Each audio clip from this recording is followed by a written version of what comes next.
Are we really using cloud computing?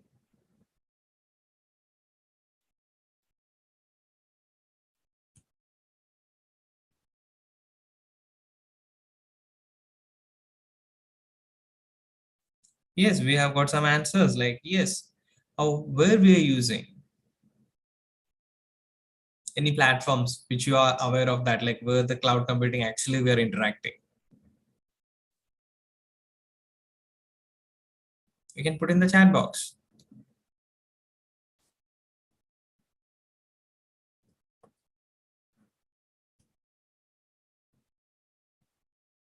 Yes, emails, very good answer. In emails, we are using cloud computing. In the banking sector, we are using, yes. Other than banking and email, any other answers? E-commerce, very good. So can you just name any particular companies or website or any platform that we are using? These are very general answers. Email, banking, e-commerce, that's very good. I really appreciate. Any examples? We are seeing day to day, we are seeing every day we could see that, and without cloud computing, we cannot live nowadays. That's how we became. We are addicted. We all are users of, yes, exactly, Netflix, very good. When the pandemic was going on, we are completely dependent on Netflix, Amazon, because we were not having any other entertainments. Let's see. My next slide, you can see what are the various platforms, the cloud computing platforms that we are using currently. Even Google Play Store, if you wanted to download any apps, we will go to the, all the Android users will go to the Play Stores. Even that is working in the cloud. Netflix, YouTube, eBay, whatever it is, Yahoo Mail, Gmail, everything, Facebook, LinkedIn, whatever you take, everything is working in the cloud. And Netflix, that is also hosted in the with the help of AWS. That's the most interesting thing. Because without this cloud, we cannot live. Whatever you take, everywhere the cloud computing will be there. So let's see a small definition for the cloud computing. So we can say cloud everywhere it is there. We are for email purpose, we are using cloud computing. For storage purpose, we are using cloud computing. For networking purpose, we are using cloud computing. Or if you wanted to deploy any website, for everything, we are using cloud computing nowadays. So it can be included our server, storage, database, networking, and all the analytical parts, everything. We are working through the cloud computing. So let's see some various definitions for the cloud computing, even Wikipedia. Why Wikipedia I took, like it's for everything. We are a techie and we always, whatever we wanted to know about a new technology or anything. For example, if you wanted to know about the cake, the pancake, how to make a pancake or how to make a cake, or if you want to know history about the cake, everything we will go simply we'll go to the Google and we will type it and see, okay, what is a cake? We'll get a definition. What is the history of cake? Let it be any piece. Some people might have searched in the Wikipedia what is coronavirus. If you wanted to know more about that. So if you take any part, the Wikipedia will be having the best answers always. So even Wikipedia had given a small definition for the cloud computing. Let's see. Even they're also showing it's a shared resources. It's everything is internet based. And we'll have some certain softwares and informations and provide to the computers and other devices on demand. This point is very important. This is an on-demand service. Cloud computing is an on-demand service. Whenever you require, you can take that service. Is there is no kind of restrictions like where you wanted to, once you purchase that, you will have to take it off for a longer time. It's nothing like that.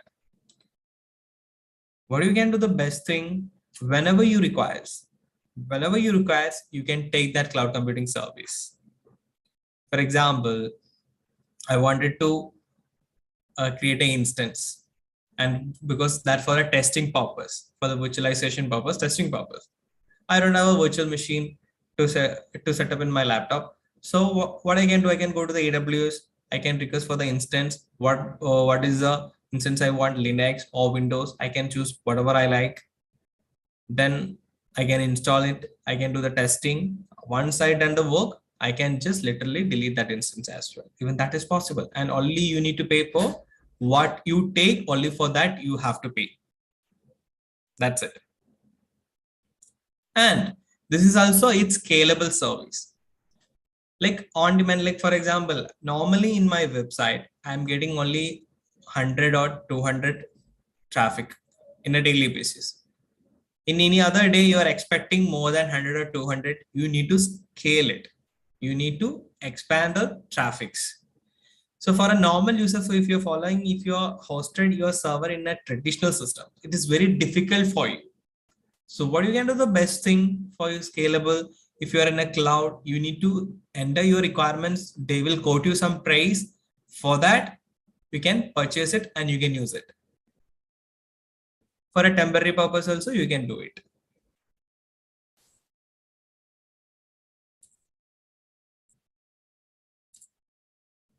And let's say the adoption of cloud computing. So where and all the cloud computing is nowadays exist in healthcare, it is there. Nowadays, most of the specialty hospitals are keeping their databases in the cloud. Because for a hospitals and all, they will not invest much for keeping their patients' records in a local server system. If they wanted to keep in a local server system, they have to maintain some system admin, some technical staff they need to hire it, right? For them, it's very difficult. They more concentrated on the health service.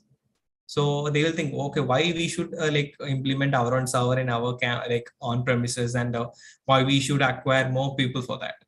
So instead of that, what they will do, they will depend on the cloud. For the cloud, what they can do, they will have more number of features and less headache. If I'm running a hospital, simply I wanted to host a machine and I need a website for my hospital, and I need an Android application and iOS application also I require. So what the patients can do, they can simply log into their mobile phone and they can enter their details and they can book an appointment. They can see the appointment history. They'll get the pharmacy bill. They'll get the lab reports. Everything is centralized and everything is happening through the cloud. You can connect anywhere from this world. That is the main advantage of the cloud. That is not limited to any country or something. If you are in the USA, let me you are in UK, you can still access the database if you have an internet connection. That's our healthcare system. And second thing, marketing and advertising. So where it will come the marketing and advertising? Mainly in the e-commerce industry. I hope everyone remember about the Flipkart, the Big Million Day. In yearly once they will do the Big Million Day sales,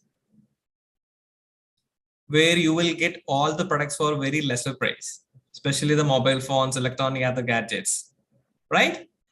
So in that particular time, Flipkart is expecting more number of traffic in their network. Trust me, if they're following a traditional system, they wanted to purchase more servers and more network devices only for that particular days. Maybe for 2 days, maybe for 3 days. Is that is so expensive, right? Do you think for the company like Flipkart, it's like, that's a good deal? No. If they would have hosted in the cloud, they can easily avail the service. We have a requirement. We need to scale our setup. We need more servers. We need more network traffic only for 3 days, 4 days.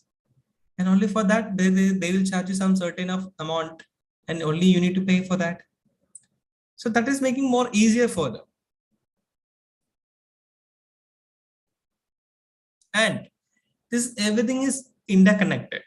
If you just do a like a search, random search in the Google, like what is the best price for a shoe, or what is the best price for this mobile phone, obviously if you log into your social medias, you will get a pop-up message, the pop-up ads. And the finance sector, especially in the banking, obviously nowadays you can make all the payments in a single tap. The UPI worldwidely, like It's very popular, the UPI, especially in India. You are fan of Paytm, GPay, PhonePe. Nowadays, everybody is using. Is there anyone who is still using the liquid money for the transaction? Very rarely you can see. If you go to your nearest vegetable shop, nearest any grocery shop, anywhere if you go, you can find some UPI scanners over there. Nowadays, I could find the many people in the street vendors, even they're also having the UPI. Even they're also making. Even there, are they following any kind of servers, or are they following having any kind of devices with them other than a mobile phone, single mobile phone? No, everything is connected. Everything is interconnected through the cloud computing.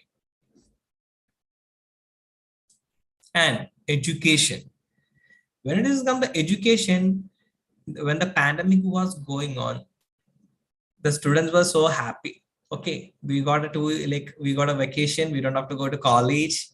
But unfortunately for the students, the colleges, all the schools, everyone have started doing the classes through the online.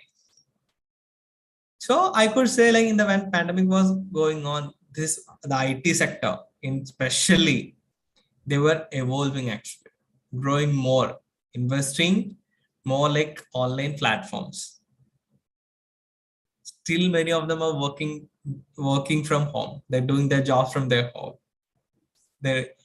That's how, like, technology is making everything is simple with the help of cloud. Have seen the colleges are conducting exams through online, not only the classes, even you can submit your assignments directly to the cloud. They will give a link, you can open that, you can enter username and password. Like that, it make more simple your life. That's how the cloud. So obviously, we could face some security issues and challenges when you're adopting the cloud computing. The first thing, the malware injection. Anyone? What is malware injection?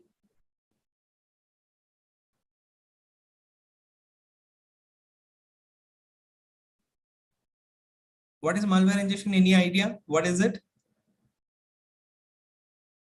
At least what is malware?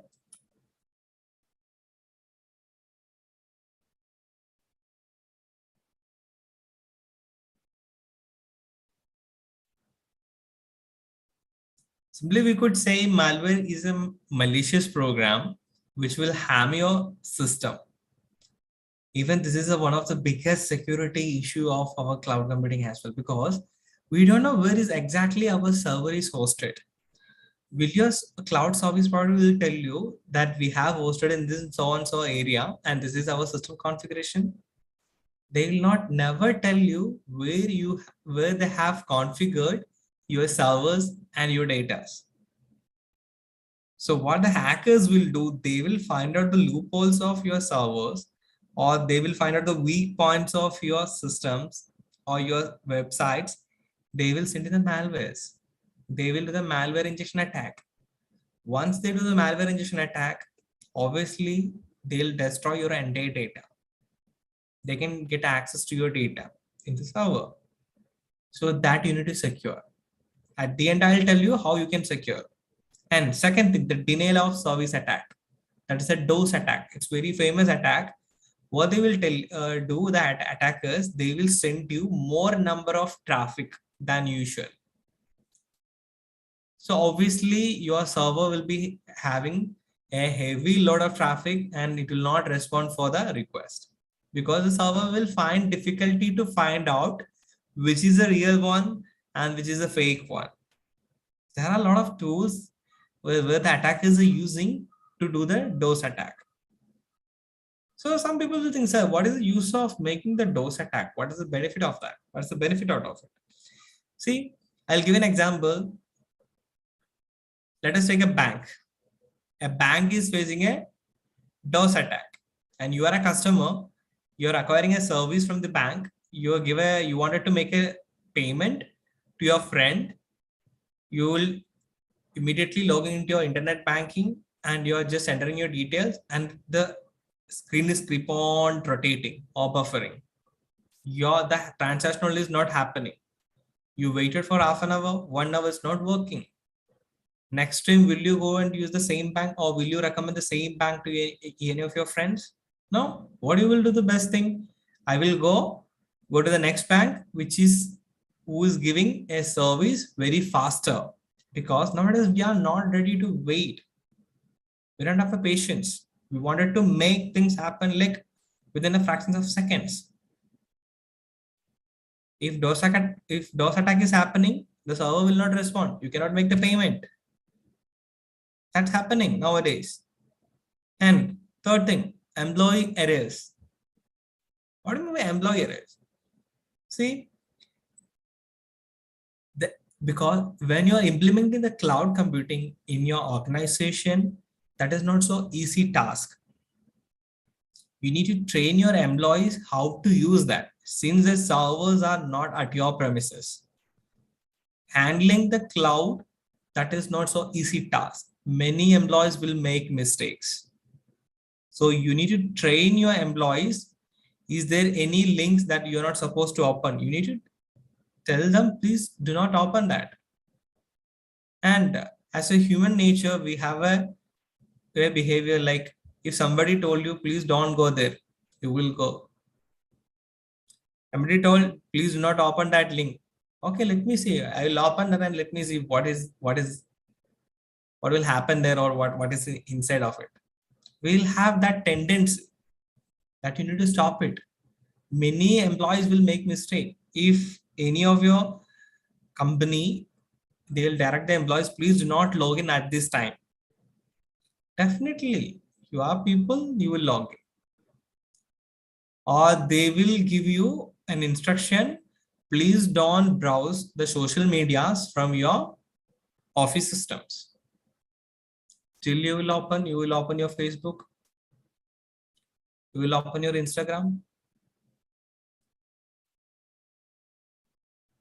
There are some companies I have seen, they have stopped everything. They would have blocked Facebook, Instagram, everything.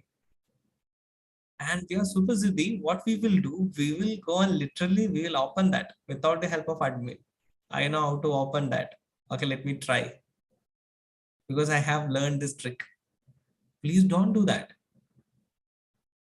If you're doing that, you're giving a chance for the attacker to come into your network. That will destroy your entire architecture. Please don't do that. And the fourth thing, the data breaches. That is a very famous security issue nowadays. Data breaches means your confidential data which is available for the attackers, or it is viewable for the attackers, or without authorized permission, they're taking out your data. That is data breaches. Nowadays it's very famous because many companies are losing their database of their employees, their customers, especially the customers' username, email address, passwords, what's the requirement and all. That's very bad. And the fifth one, the ransomware attack. The last 4 to 5 years, ransomware attack is so popular. I expect like a few of the participants might have gone through this issue, ransomware attack.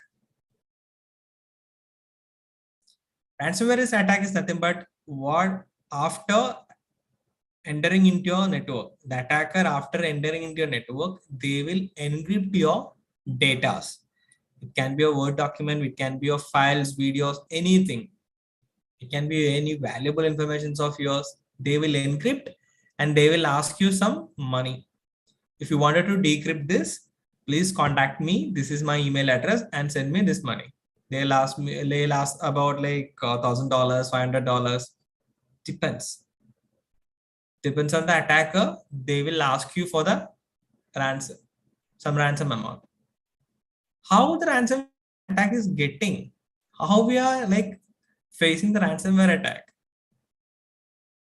If you're looking back to the 2 to 3 years back, if you're purchasing a laptop, you will get a MS-DOS or Linux operating system inbuilt.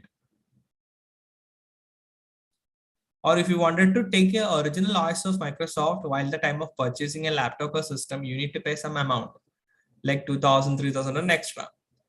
What you will say, I know how to crack a Windows. I know how to install a Windows 10 or Windows 11 and I know how to crack it. It's available in the internet. So why we should pay this amount? If you're using a MS Office, everyone is required MS Office. If I am using MS Office, okay. If I go to the Microsoft and see the price of the MS Office, oh, it's asking me 10,000 or 15,000. It's too high. Why should I pay for that? Freely, I will get downloaded from the using torrent, and I'll also get a crack. I will use a crack because it's working like an original one.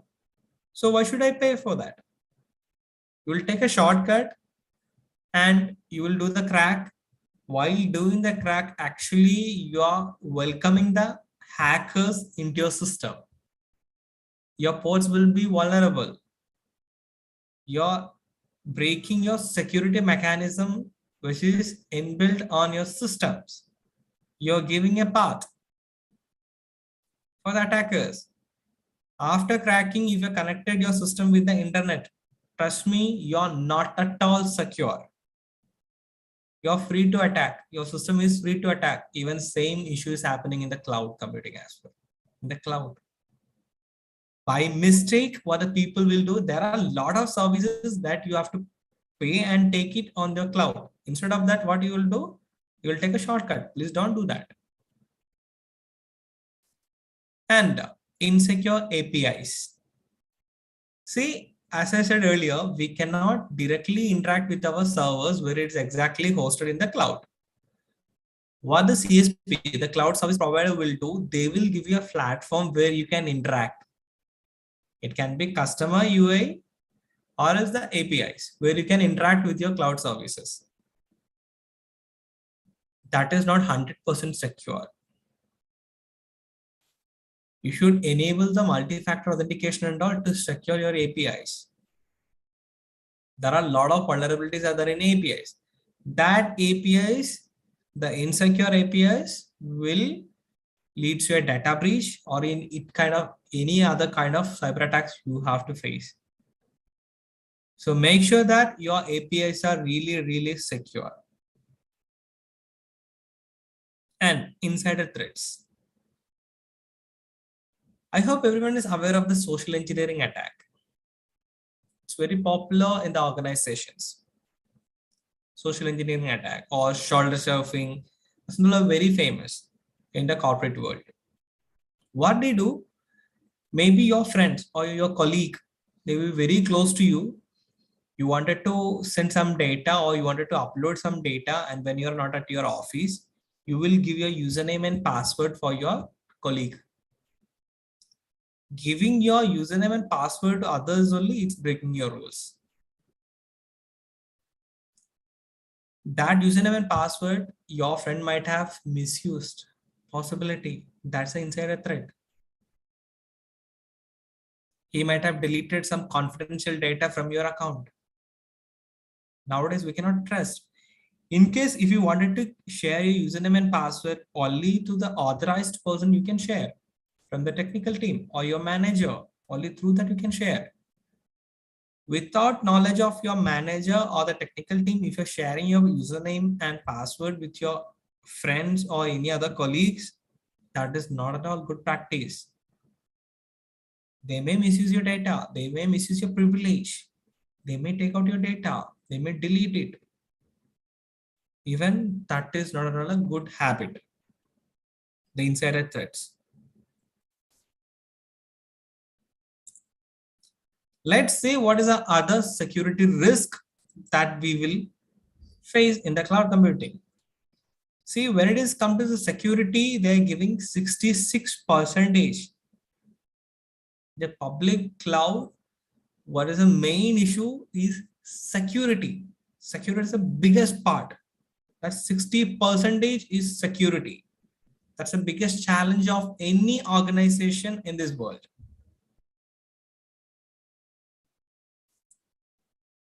Let's see some more security challenges that currently we are facing in the cloud computing. The first one, misconfiguration and inadequate control change. See, people will have the mentality. See, I am a system admin. I have 5 years experience or 10 years experience in the system admin or system engineering field. So I know how to handle the cloud technology. Trust me, the cloud computing is totally different from the traditional networking or traditional systems or traditional architecture which they are following in their organizations. The traditional organizations will have some client server model architecture where the clients will send a request for the server, and the server will give them a response, right, for the request, and they will deliver the service, everything. That was the manner, and that was easy to manage because that was inside of your organization. But when it is coming to the cloud, we will not get the privilege to go to your where your server is stored. You will not have any rights to go and take out the on the servers. Only you will get access. You cannot see that what is the behind the scene. You can see only at the front. There you have to implement a lot of policies. How you can use this. If you don't know, get trained. And that will be vary based on the CSPs. If you are taking the service from AWS, that is different from Azure. If you're going for Azure, that is different from Alibaba or IBM, Oracle. They will be having different configuration settings. But all the master theory behind every cloud service is same. But when it is come to securing, that is totally different. And second point, lack of cloud security architecture and strategy. Still, many of the organizations are thinking, you wanted to move to cloud? Okay, let us do it easily. No, that's not at all possible. Cloud computing is not a lift and shift process. You cannot take it and keep it on your cloud. If you're working if you're following a traditional systems, that is totally vary. What are the requirements that you need to find out? What requirement I have? How many servers I have required? What kind of services I'm providing for my clients? You need to note down that. You have to submit your requirements with your respective cloud service providers. Or you are approaching AWS. To the AWS, you have to send them, sir, this is the requirements I have. I need these servers with this is the configuration. I need to deliver this service at this particular time. In future, I may ask you more servers. You have to send the request and they will give a quotation. Same for Azure, same for IBM, same for Oracle, Alibaba, anything. Whichever service provider you have to make a good requirements, then you need to submit that. And all the cloud service providers will not give you the 100% security guarantee. They will say we are secure. And you have to follow. These are the things you have to follow while making the requirement. Third one, insufficient identity, credential, access, and key management. If you have observed the AWS, in the AWS, there is a feature called IAM, Identity Access Management, where you can give each user different privileges. Your manager will be having different privilege. Your general manager will be having different privilege. Your system admin will having different privilege.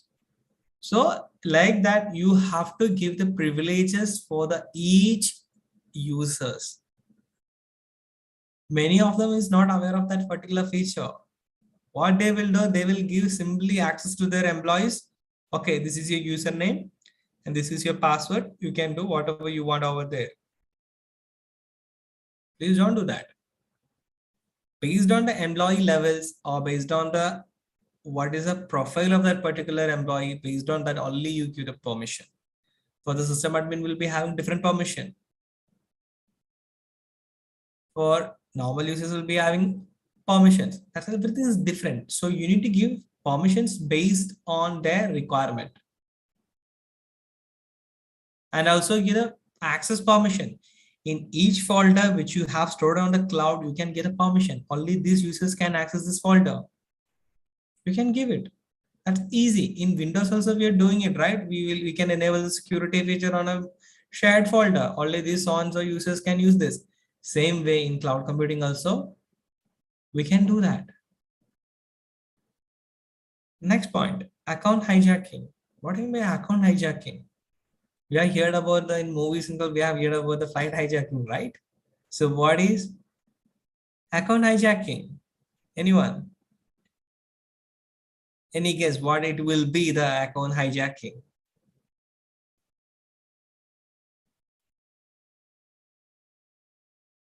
The account hijacking is nothing but if someone else is accessing your account. Sir, how does it possible, sir? It is possible. Why means many of the people keeping their passwords very easy. They will give their date of birth or their employee ID with their place from they're coming from.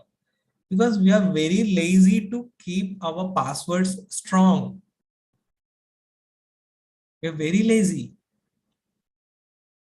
Why? Because I have a Facebook account, I have Instagram, I have LinkedIn, I have my 2 to 3 Gmail accounts. So I cannot remember all the passwords. So what I will do the best thing, I'll give a shortest password. Where is my employee ID is there and what is my date of joining. Many of the organizations following the same thing, many employees. If your colleague is come to know that everyone is keeping the same passwords which is provided from your company, by default from most of the companies, they're giving the passwords like their first name and their employee name. Oh, sorry, the employee number. That's the most of the organization have doing.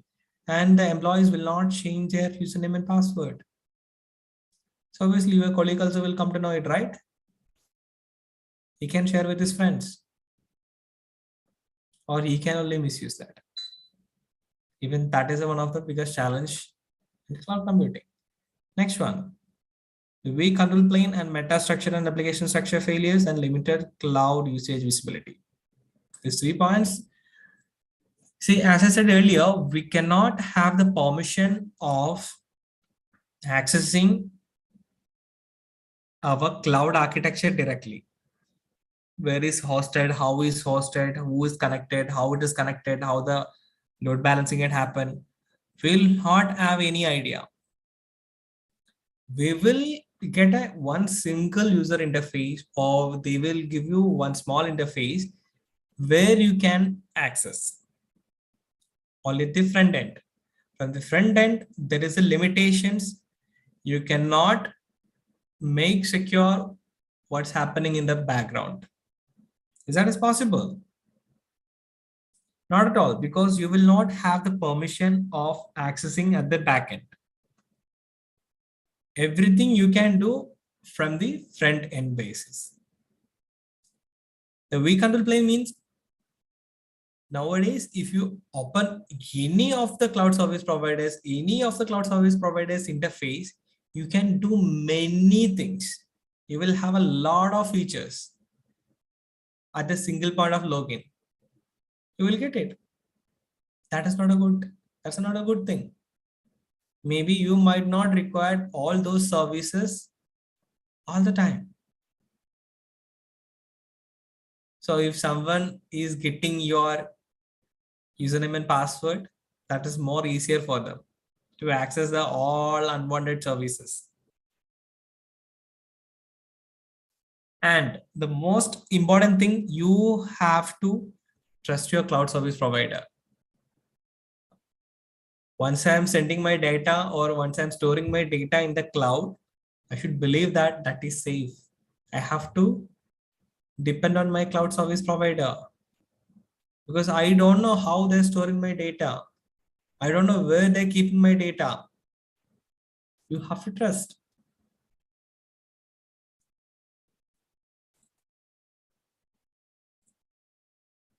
Let's see a few of the recent cloud breaches. have taken an example about Kia Motors and JFeet, 220 IK Network, Air India, and Domino's. Let's see. The Kia Motors, it's very famous, right? Yeah, I hope everyone is a fan of cars. And Kia, they're giving like a lot of good models of cars. So what had happened for the Kia Motors? In America, for the Kia Motors, even they also faced some attack. They have faced a ransomware attack. What the attackers demanded? $20 million for the decrypted key. And what data they have encrypted? The UVO link apps, payment systems, honors portal, and phone services and internet sites. All these things are encrypted in attacker. So next one, the JFit. It is a very popular app where they will track your workouts and all. Even this is impacted around 9.5 million users. It's happened in September 2020. They reported in September 2020. What had happened? The user's email address, the passwords, which is encrypted, even that is also they have taken out by the attackers. Next one, the 2020 IK Network. This is also US based company. It's impacted around 3.25 million users. What they did?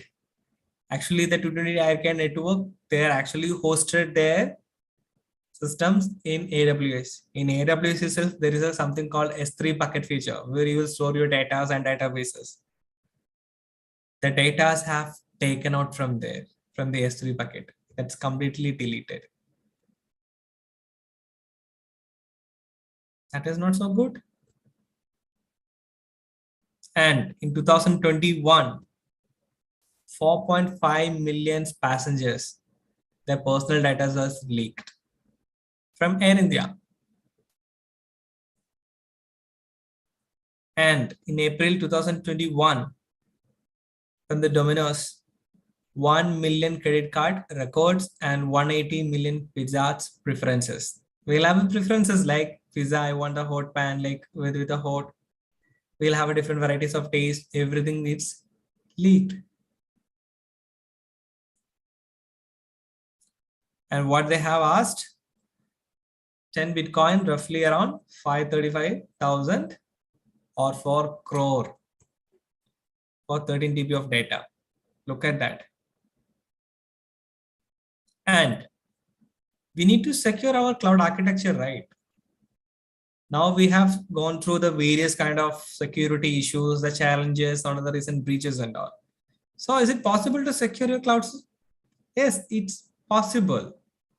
We can secure our cloud architecture. Obviously, you're depending on your AWS or Azure, any other client platforms. Other than that, what else we can do, sir? Still, it is possible. You can secure whatever the default security are there. More than that, you can do it. So let's see what and all we can secure in the cloud. Your front end, your backend platforms, and your network, everything you can secure if you don't have access as well. How does it possible?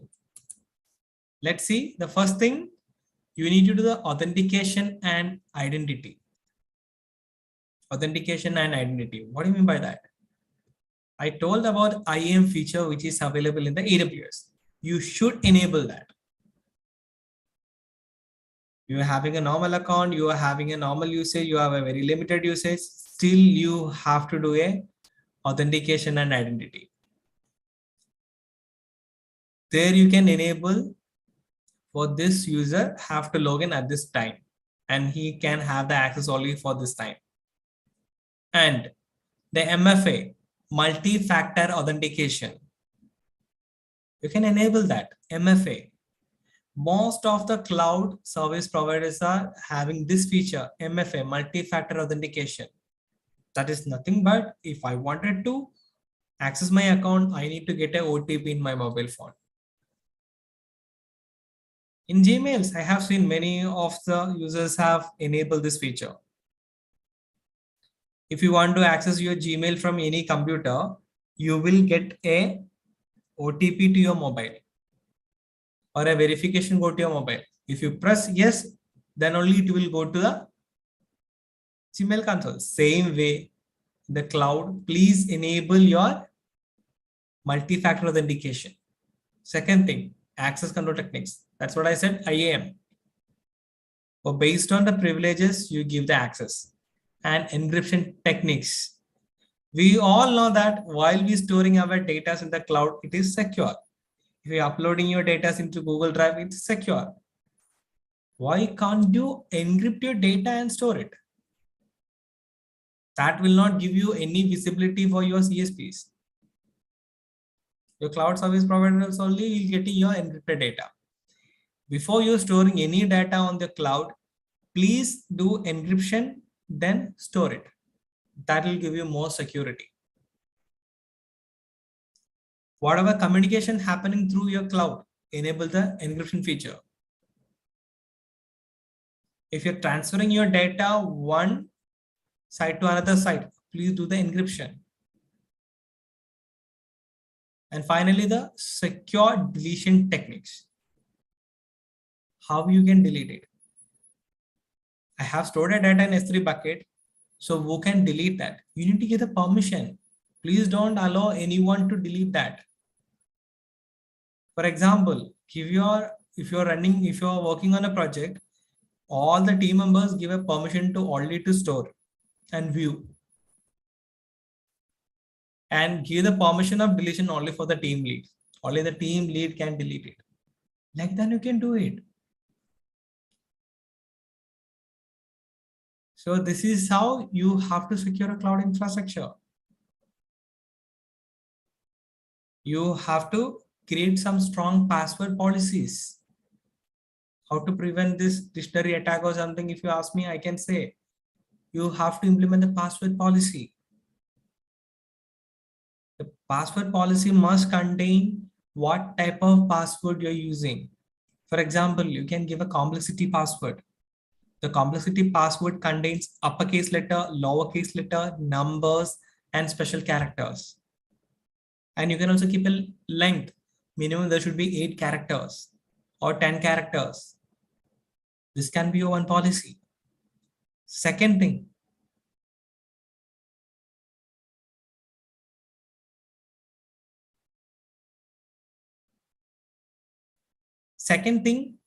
you can give the access only from certain region, from where you can access it, that particular website or particular portal that you can set up. Third thing, while accessing it, how long you should be there, how long that link should be active, that you can set up. Like every half an hour or every 1 hour, it should get logged out. You can set up a policy like that you can do it. And moreover, every 10 days once, you have to change your passwords, or every monthly once, you have to change your password. In such a way, you can set up.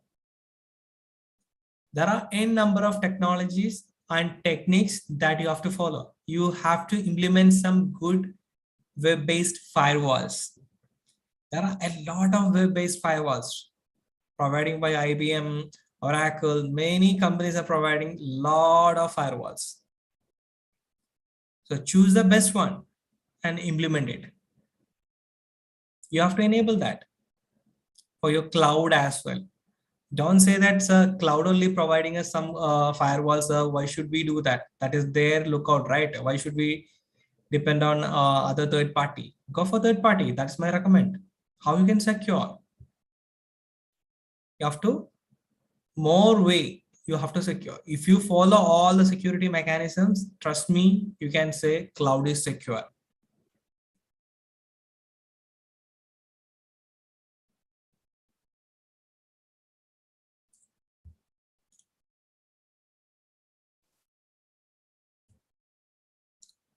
So I hope you have got it, how you can secure your cloud platforms and cloud infrastructure.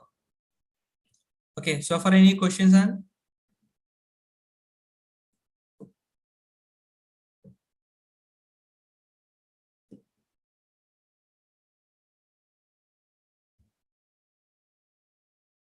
you're open to ask questions.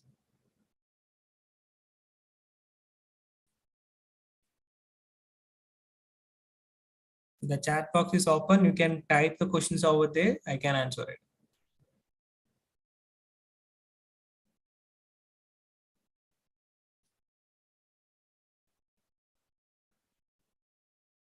Okay, I have got a question from Varun Joshi.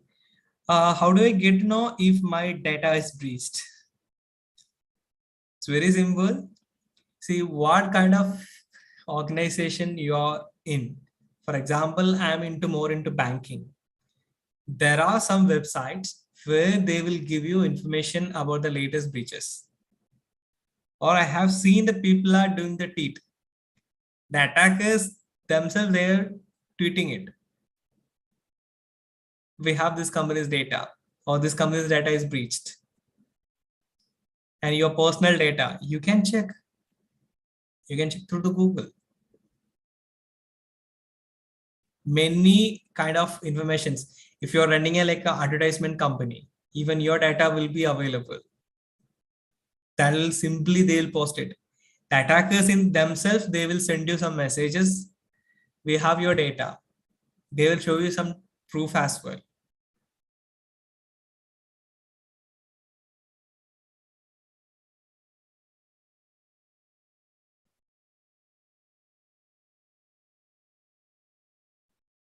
Any other questions?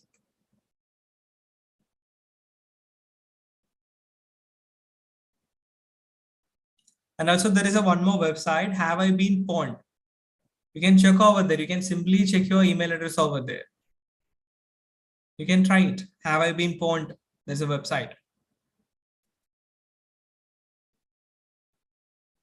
I can share you the link in the chat box. 1 second.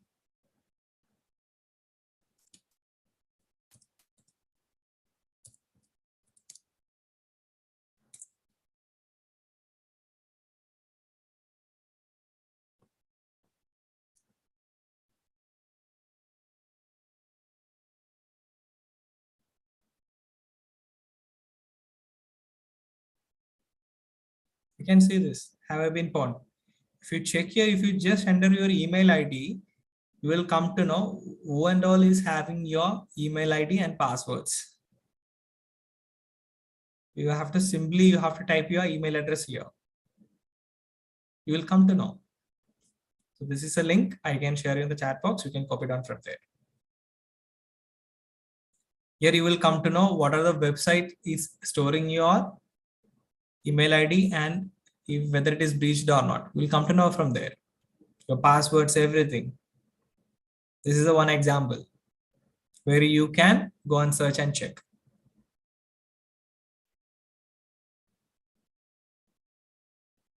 Any other questions?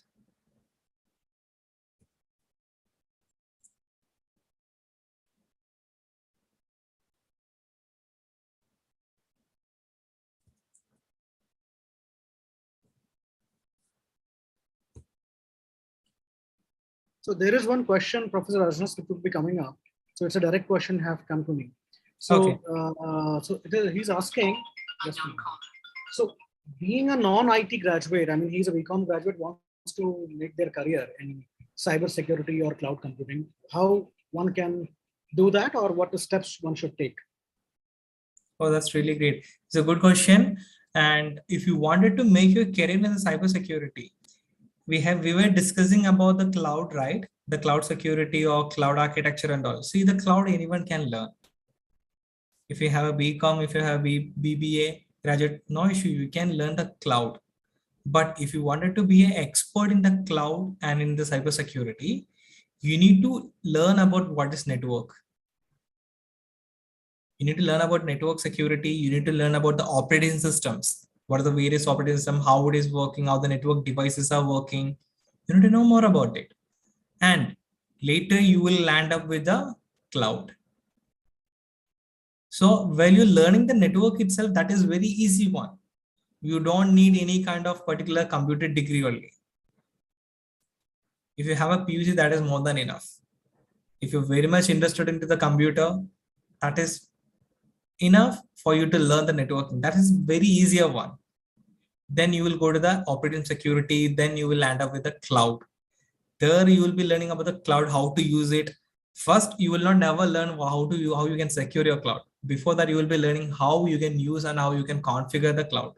Everything is in a graphical. There's no kind of like a lot of commands and all. There's nothing to by heart. Then you will learn about the security things.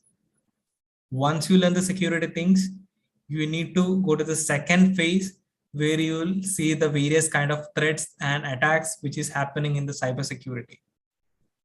Even you can also be a hacker. There is no requirement if you want to be an hacker. There's no requirement of you want to be a computer graduate. No need to be a computer science graduate to be a hacker or to be a security expert in the cybersecurity. If you have the patience and if you are very much interested, that is more than enough.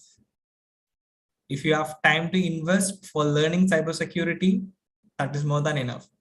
You can easily build your career in cybersecurity. Nowadays, cybersecurity jobs are very, very high requirement. We can see if you're anywhere, whatever we take, everything is working in the cyber world. We are living in the cyber world. And when it's come to the job vacancies, also more in the cyber world. So try to learn about the network, try to learn about the various operating systems like Linux, Windows, Apple. There are a lot of operating systems and Android. And if you learn the little bit about the programming, that will be a great advantage. If you learn more about the Python. Python is an easy programming language. Anyone can learn. If you don't have any other basis of any programming, also you can do it. Python, learn Python as well, because most of the security tools are made up with the Python.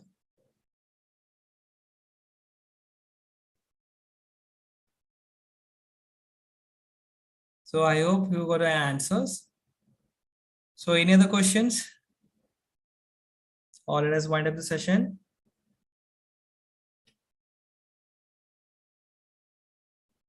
Thank you so much, Ajnas sir. It was a wonderful learning session with you. Welcome.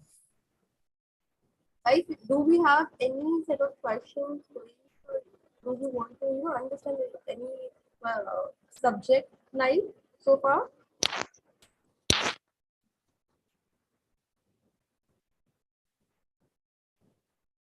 I believe we had scholars today. No questions so far. Great. Lovely to have you, young talents. Session right away. Thank you so much for being here, being so patient with us. Thank you, sir.